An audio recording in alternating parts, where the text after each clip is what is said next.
Good morning. How is everybody today? We're at the other end of this beautiful shift that we've gone through.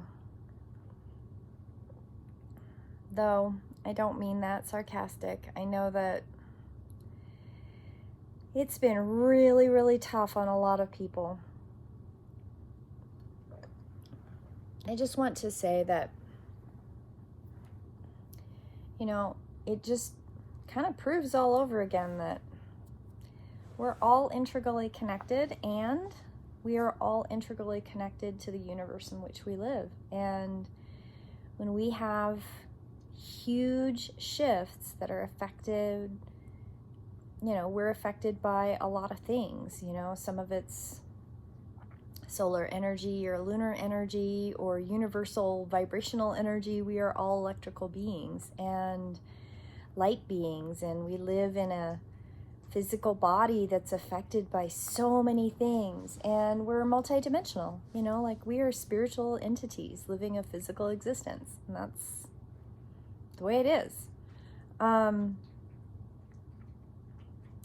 So it was quite appropriate that today I drew 31, Trust Yourself.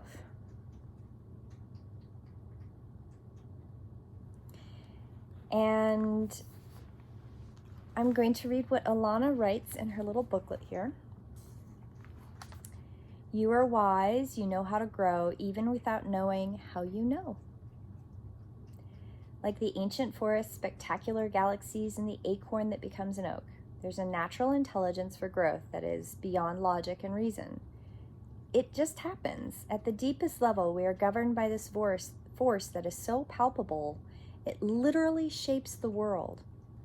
And at the same time, it is so invisible that sometimes we forget its presence and worry that our minds have to work everything out for life to happen for us to be all right. When we become unnecessarily anxious about our affairs and how life will unfold. You are always growing. Don't doubt that. Even if you don't see it yet, remember that so much is happening when the seed is still unbroken in the ground. Below in the earth, it is summoning up all the might, power, and force it needs to push up to the topsoil and burst open into the light. You are being asked to trust yourself. You know how to grow. Don't overthink it. Let it happen. Don't worry so much. Live your life. When you trust yourself, when you relax, and you can heed your own wisdom, your own inner peace, insight and messages are easier and clearer to see. This oracle comes to remind you that sometimes you will make the error of judging something that is unpleasant, negative, or a mistake. And it isn't. It's just part of your greater experience. When there's instability in your life, when there's things that are hard to overcome, this is when you apply your most treasured relationship to creative projects to help you work through that growing pain, to become more conscious, have more love, have more connection. The instability in your life is not a sign of sickness or lack of growth or unhappiness. It's a part of growth. I think that Trust Yourself is a really good card for today, okay? So look at all the animals. Look at all the animals in that card. The card isn't a picture. Trust Yourself is not a card of just a human being all by themselves. She has a lot of cards in there that are all just the human being. There's no animals in them.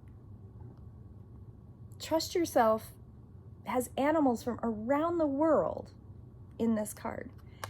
There's a sloth, a monkey, a bear, cockatoo, frogs, snakes, birds, butterflies, kitty cats of all kinds, rodents of all kinds, dragonflies, condor, parrot. There's a lizard in here. There's cicadas, like spider, fish. There's all kinds of animals here.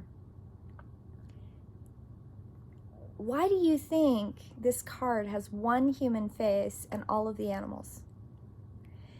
Because Mother Earth helps us. When we trust ourselves, we trust that we are here in a physical manifestation for a reason, and things are hard. In the animal world, to survive, it's not easy. You have to overcome massive obstacles. You know, the spider doesn't have a grocery store. The jaguar doesn't have a job, a 9-to-5 job. Their lives are integrally connected to the things that they do to survive, to have a life within Mother Earth's ecosystem. They have a place. And we have a place too.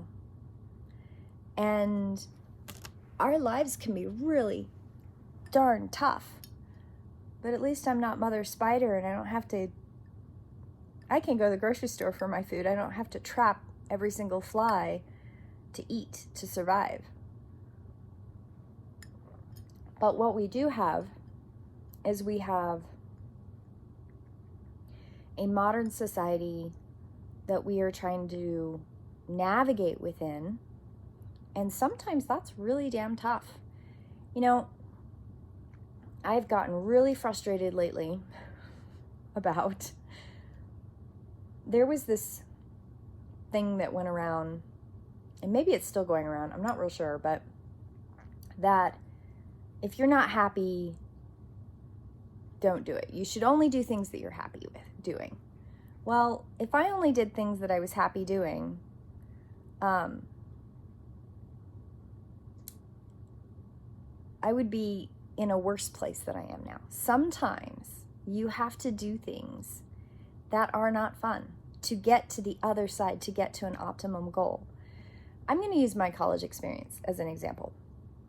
So when I went to college, so I have basically a 10-year bachelor's is what I like to say, because it took me 10 years, almost a full 10 years to graduate from college, because I went to a conservatory, I went to a junior college, I went to a 4-year university, and then I quit. I quit school because I couldn't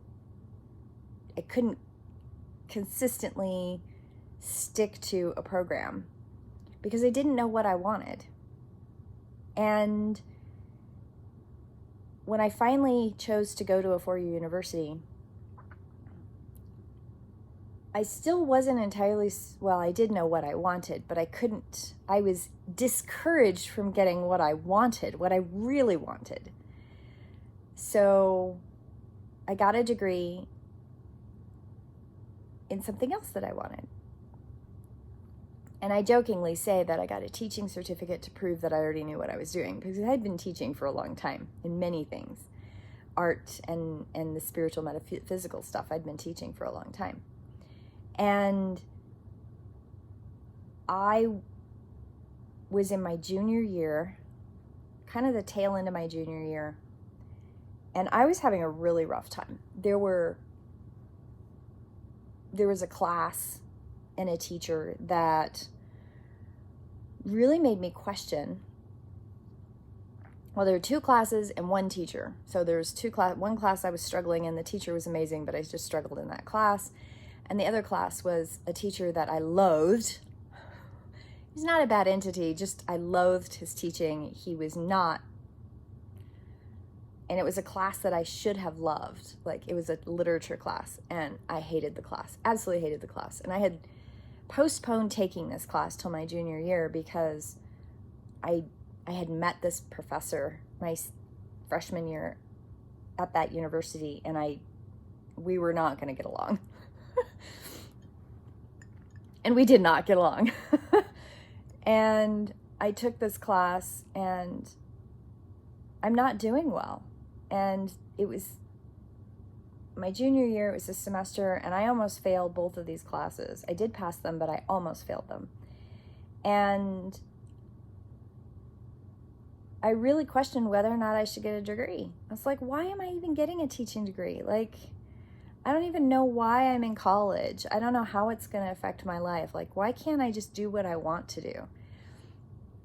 And my guides and my support friends were very much like, you just have another year to go. Just finish this semester, take the summer off, you'll be fine. But I was miserable. And I did. I walked into the registrar's office at least 2 different times to drop my classes, to quit college, at least twice. And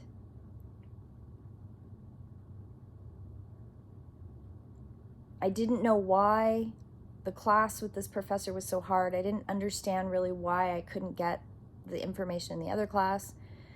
I got tested. I finally got tested, and I have dyscalculia. So it's dyslexia with numbers, and that helped me kind of feel a little bit better about not doing so good in one of the classes. But, you know, I could have had a 4.0 in college, intellectually. Like, I'm not dumb, but I didn't. I didn't have a 4.0. I had like a 2.9 or 3.2 or something. Like, I was right in that C, B, C kind of area. I don't remember what I actually graduated with because it doesn't really matter at this point, but I was really, really hard on myself because there were classes that for a long time I really kind of was like, I don't know why I didn't just get a better grade in that class.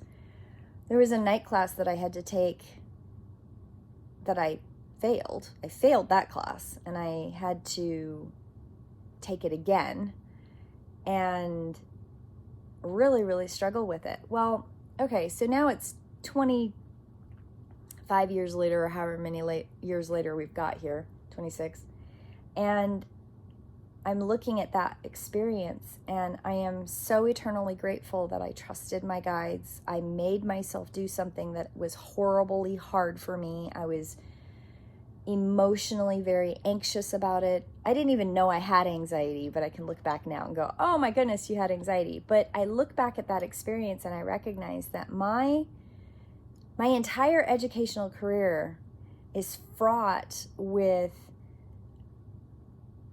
obstacles that if I had known I had ADHD at the time and had a little bit more help with what ADHD brings to the table in education, I could have had that 4.0. But instead, I made myself be miserable. I mean, I didn't make myself be miserable, but I was miserable to make myself finish. Because I knew, I trusted that I made a goal and I set myself that goal and I accomplished it. Was it easy? Absolutely not. Did I get straight A's? Absolutely not. All the way through college or high school, my parents would scratch their heads and go, we don't understand why you don't have better grades. Like, you're just not applying yourself. You're just lazy. You're procrastinating. Like, I would get those comments all the time. And that's not it. I have executive functioning problems with certain things. And I became a teacher and specialized in diversified learning styles because I knew I learned differently. I just couldn't understand why. And even in that, I couldn't always apply those diversified learning styles to me. I did apply many of them. I know what learning style I specialize, what my learning style is, and I use it all of the time. Or it's a layer cake, so all of them. I use them all of the time. But until I found out I had autism and ADHD in these last couple years, I didn't understand even for myself, oh, that's why. I just have to apply it in a different way. And so I look back at that experience, and now I have a plethora of hands-on experience that I can share with people and teach people, right? But the layer that I don't know how to help people with is the layer of sometimes the journey is really hard And you have to go through the hardness. You have to go through the trauma. You have to go through the experience to get to the other side. Just saying, well, it doesn't feel good and I'm just going to ignore that and I'm going to go over here and not do that anymore does not get you where you want to go. And I don't know how to help people with that other than the tools that I get from guides to tell people. You know, I didn't even think about it. I used charged water my whole life, and I didn't use it so much as a focus point in my sessions with people till about, I don't know, probably about 2015, 2016, like charge your water. And once I started communicating that, wow, it made a big difference. But I've been charging my water for decades. It didn't even occur to me that that's something.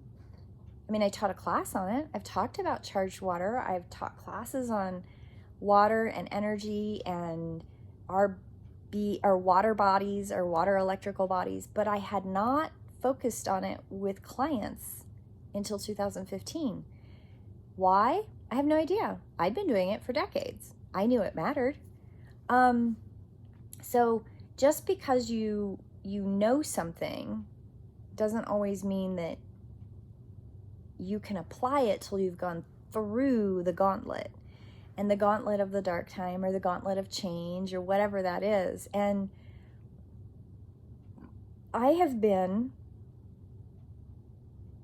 well, and I'll go back to charged water, like the reason I started applying it with clients in 2015 is, well, not 15, 2017, I am so sorry, 2017, is because I didn't start seeing clients again until 2017. I had a moratorium on all clients from 2012 to 2017. I didn't see anybody. I isolated. I went through an awful, awful dark time in my life. It was a huge shift. It was a vibrational shift. It was a life shift. It was awful. And I had to hold on to my light with every ounce of my being and trust. And I had to trust through an experience that was something I would never wish upon anyone. But I also know that everybody's shadow learning experience, working through really dark stuff, is hard. And the temptation to tap out and go home is real. It's not imaginary. And some people don't make it. And that's their journey. And I accept that. I stayed. I worked through it. And it wasn't easy. And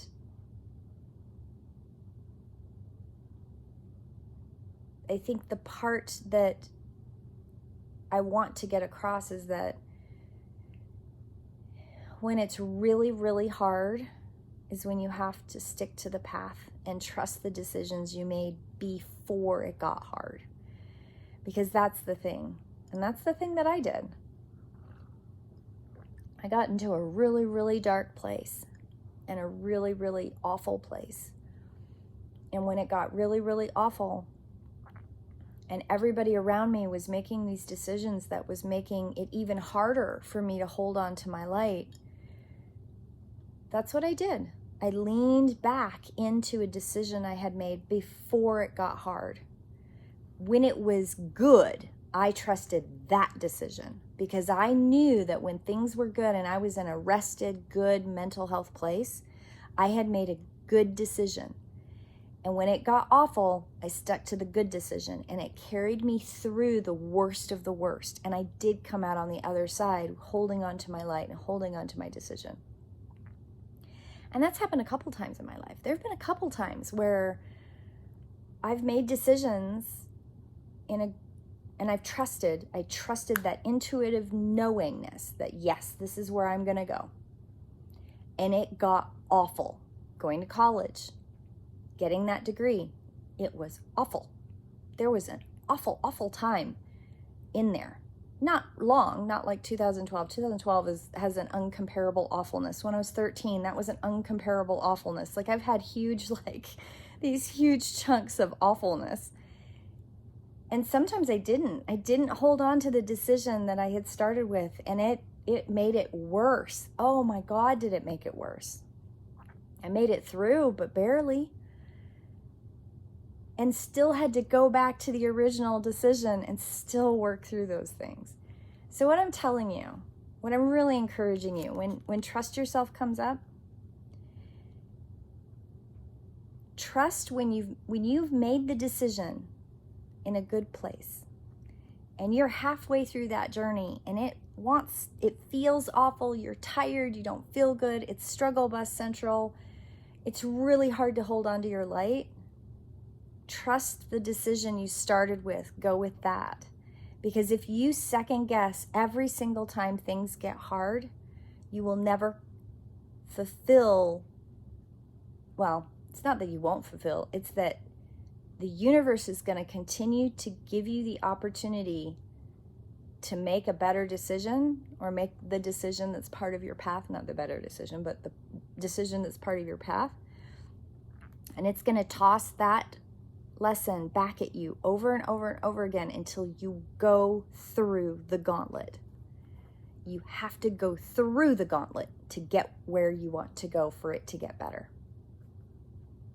That's just the way it works. It's part of your blueprint. It's part of your choice. And you can choose to not learn the lesson. That's okay. The universe is still going to give it to you. It's part of your blueprint. It's part of the decisions you made before you were in this life. And that's another part of that lesson. Like when you're on the other side, when you're at home, everything's good. There's so much good there. And you write this plan out. And until you go home, the overarching shit that's in your blueprint is going to come at you over and over and over again until you deal with it. You have to face it, you have to work through it, and you have to go through the hard gauntlet until you get to the other side. And the other side is going back home. You can make choice after choice after choice to turn around and walk away from that, but it's still going to come at you. Even dark entities, entities who get off their blueprint, they are always given the choice to get back on their blueprint over and over and over again. The universe will give them that opportunity because that's love. The lesson is working your way through to love. And this classroom is damn hard. Anyway, so that's today's daily devotional. I hope you all have a beautiful day. Today's is a little heavy, guys, but we had a huge energy shift, and a lot of people are coming out on the other side wondering, what was that? And everybody who contacted me, everybody I reached out to, everybody I tried to support, I will tell you, you did a good job. It was tough. And no matter whether it seemed like you didn't do well or not, I promise you, you did. Just being aware of that energy shift is a pretty cool thing, because that means you're right where you need to be. You're aware. You're activated. I wish you all a beautiful day. Blessed be.